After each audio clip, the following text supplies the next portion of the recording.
So today we're going to be talking about editing for bias.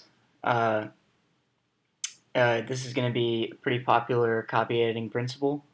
So biased language in writing. So a significant part of copy editing is identifying biased language.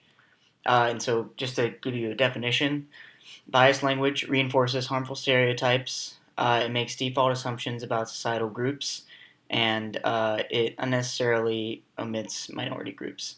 And obviously, you don't want to do this just because, number one, you want everybody to feel included most of the time if you're a nice person.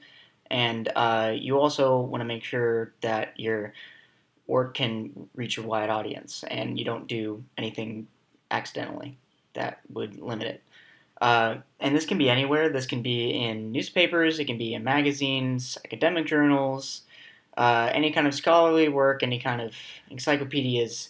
It's going to be everywhere, so obviously it's going to be something that copy editors do a lot, and the biased language can go unnoticed by the author. It's not necessarily censorship. It's more about uh, getting the accidental stuff out that they didn't realize they put in that could harm somebody. Um, why we need to edit for bias?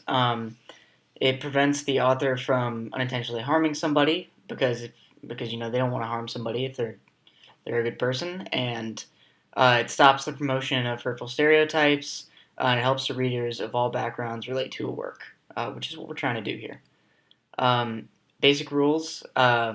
These are some of the more like baseline rules for it. So you, as a copy editor, you would want to query or cut any default assumptions. And we'll talk about that in a minute. Replace biased terminology with more inclusive terminology.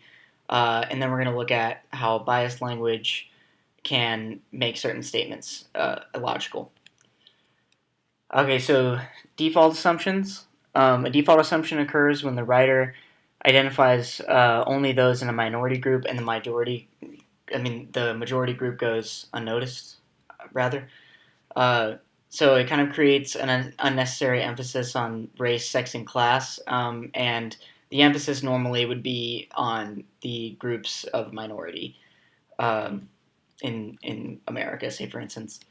It also makes the author appear as if a certain group is normal in comparison to another.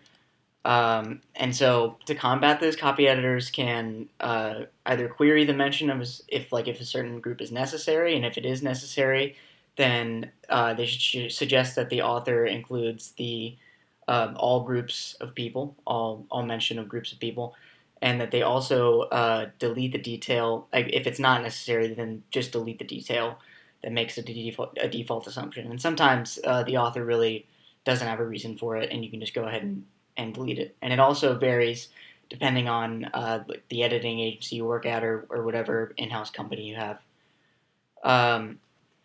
So a bad example would be the African-American pilot landed the plane safely. So the race of any pilot doesn't really affect their landing skills, so that can just be immediately omitted, and then it can be revised to say the pilot landed the plane safely. So that's an example of default assumptions. So biased terminology. It's terms that have pejorative, racial, ethnic, or gender connotations or undertone. So a good example is gypsy. So gypsy is an inaccurate term for the name of the Romani people, which I believe came out of somewhere in India. And so in around the 17th century, the Europeans painted them as thieves, and they actually called them gypsies just because they saw their dark skin and sort of assumed they were Egyptians.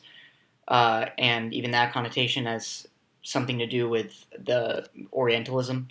And then the term gypped means to have been cheated or swindled. So when somebody uses the term gypsy or gypped, it sort of indirectly reinforces the harmful stereotype of that people, and it can be offensive. So copy editors should always try to replace gypsy or gypped and sort of educate the author on why that might not be the best term to use.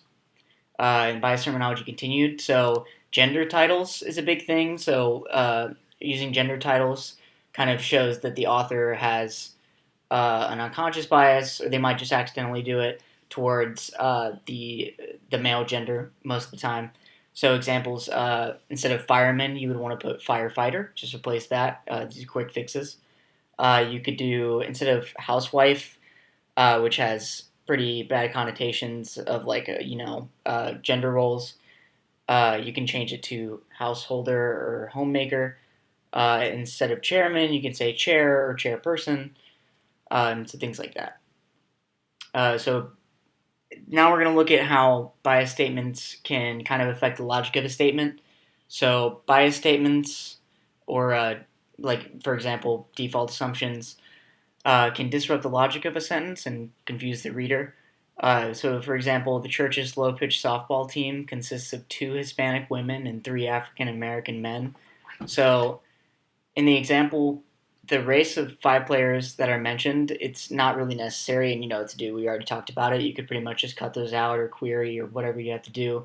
But the mention of these 5 players and only their race makes it seem like there's only 5 players on the team, but slow pitch softball teams tend to have like 10 players and other ones have 9. So it kind of affects the logic of what a softball team actually is. Okay, so now into the more special rules. The generic key is something we're going to cover, and the names for groups of people. So, generic key. Many authors use it as a universal singular pronoun. It was used pretty universally back in the day, but now people are starting to use alternative methods, and this is kind of going out of style. So an example of this would be everyone should have his ticket ready. It's supposed to mean that it's men and women, so both men and women have their ticket ready, but that's kind of an afterthought. It's not really true.